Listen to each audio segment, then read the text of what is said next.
안녕하세요. 길몽 웰빙 치약 개발자 백일몽입니다. 오늘은 성경 해석의 오류에 대해서 몇 가지 말씀드리겠습니다.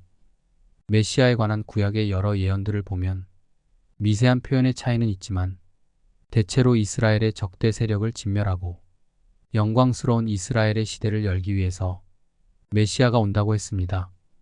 그런데 소위 메시아라는 예수가 적대 세력을 제거하기는커녕 오히려 그들을 피해서 도망 다니다가 그들에게 붙잡혀 죽은 무능함을 보였습니다. 예수를 메시아로 만들려는 신약 성경의 시도는 무모하다기보다 차라리 안쓰럽습니다. 예를 하나 들어보면 다윗이 예수를 자신의 주라고 칭했다고 하는데 성경 기록자가 예수의 격을 높이려고 잘못 기록한 것입니다. 다윗이 구약에서 자신의 주라고 칭한 사람은 예수를 말하는 것이 아니라 자신의 왕인 사울을 말합니다. 구약의 시편에서 우편이라는 것은 공간적인 위치를 말하는 것이 아니라 우호관계를 뜻하므로 여호와가 나의 우편에 있다는 것은 여호와가 자신을 보호해주는 관계라는 것이고, 그와 반대로 여호와의 우편에 앉으라는 것은 이방신을 믿지 말고 여호와에게 순종하라는 것입니다. 여호와의 우편에 앉는다는 것은 여호와가 앉은 자의 좌편에 있으므로 여호와는 나의 우편이라는 표현과 정반대 위치가 된다는 것을 참고하세요. 시편에서 여호와가 다윗의 주에게 우편에 앉으라고 한 것은 사울이 여호와에게 불순종하므로 사울에게 순종하라는 것이고, 순종하면 여호와가 그 다음의 일들을 모두 알아서 한다는 것입니다. 성경에서 우편을 이야기할 때 분별해야 할 것은 우편에 있다는 것은 보호관계를 나타내면서 여호와가 자신의 우편에 존재한다는 것이며, 우편에 앉는다는 것은 여호와에 대한 복종행위를 나타내는 것으로서 여호와는 인간의 좌편에 존재하게 되므로 위치가 서로 반대가 되는 것입니다. 공간적으로 따지면 여호와가 우편에 있는 것과 여호와의 우편에 앉는 것은 서로 반대 위치가 되므로 잘못된 표현이지만, 둘이 모두 공간적인 위치를 나타내려고 하는 표현이 아니라 우호관계를 나타내기 위한 표현이므로 위치가 상충돼도 문제될 것이 없습니다. 성경 기록자들이 다윗의 시를 잘 못 해석해서 신약에 인용한 것입니다. 그리고 예수가 하느님의 아들이라고 여겨졌지만 아직은 하느님으로 진급하지 못한 시대에 사도신경이 만들어졌기 때문에 사도신경에서도 예수를 하느님의 우편에 위치한다고 기술한 것처럼 성경이나 사도신경에서 예수가 하나님의 우편에 존재한다고 한 것은 예수가 하느님과는 별개의 존재임을 분명하게 표현한 것입니다. 성경에 보면 천국에 가는 방법을 설명하는 구절들이 있는데 비논리적인 곳이 많습니다.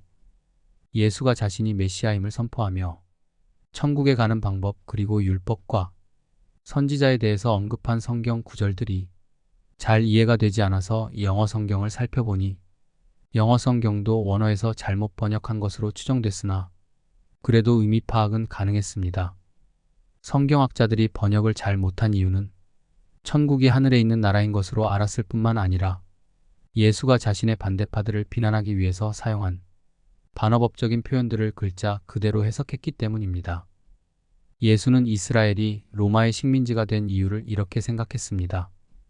유태인들이 하느님을 순종하지 않았기 때문에 벌을 주기 위해서 여호와가 로마를 이용해서 이스라엘을 식민지로 만들었다는 것입니다. 그러므로 유태인들이 회개하고 여호와의 뜻에 따르기만 하면 굳이 무력적인 독립운동을 하지 않아도 하느님이 로마를 멸망시키고 이스라엘의 독립을 이루어줄 것이라고 믿었습니다. 그래서 회개는 하지도 않고 로마에 대한 무력 투쟁만 하는 세력을 비난한 것입니다. 영어 성경을 참조해서 마태복음 11장 12절과 13절을 다시 바르게 해석하면 천국이 가까이 오고 있으나 힘센 자들이 쓸데없이 힘을 사용해서 천국이 가까이 오는 것을 오히려 방해하고 있다는 것입니다. 예수의 기본 설교인 회개하라 천국이 가까이 왔다라는 구절은 제가 재해석한 마태복음의 해석과 상통하는 것을 참조하기 바랍니다. 유사한 내용을 언급한 누가복음의 구절도 앞에서 말한 마태복음과 같은 맥락으로 해석이 돼야 합니다. 영어 성경에는 사람들이 힘을 사용해서 천국으로 가는 길을 만든다고 돼 있는데 그 말을 한 이유가 그것을 권장하기 위한 것이 아니라 비난하기 위한 것입니다. 부모가 사고를 친 자녀에게 잘했다라고 말하면 그것은 칭찬이 아니라 비난입니다. 그런데 신학자들이 이 구절을 마치 힘으로 천국에 들어가는 것이 옳은 것처럼 번역했습니다. 그러므로 누가복음의 구절은 복음의 가르침대로 회개와 순종을 통한 비폭력적인 독립운동을 실천하면 여호와께서 종말을 통해서 적대 세력을 물리치고 지상천국을 이루게 할 것인데, 유태인들이 복음을 멀리하고 오히려 모두가 바라바를 추종하며 힘으로 천국을 쟁취하려고 하는 것을 비난하기 위한 표현입니다. 어찌 하늘에 있는 나라를 힘을 사용해서 침입할 수 있을까요?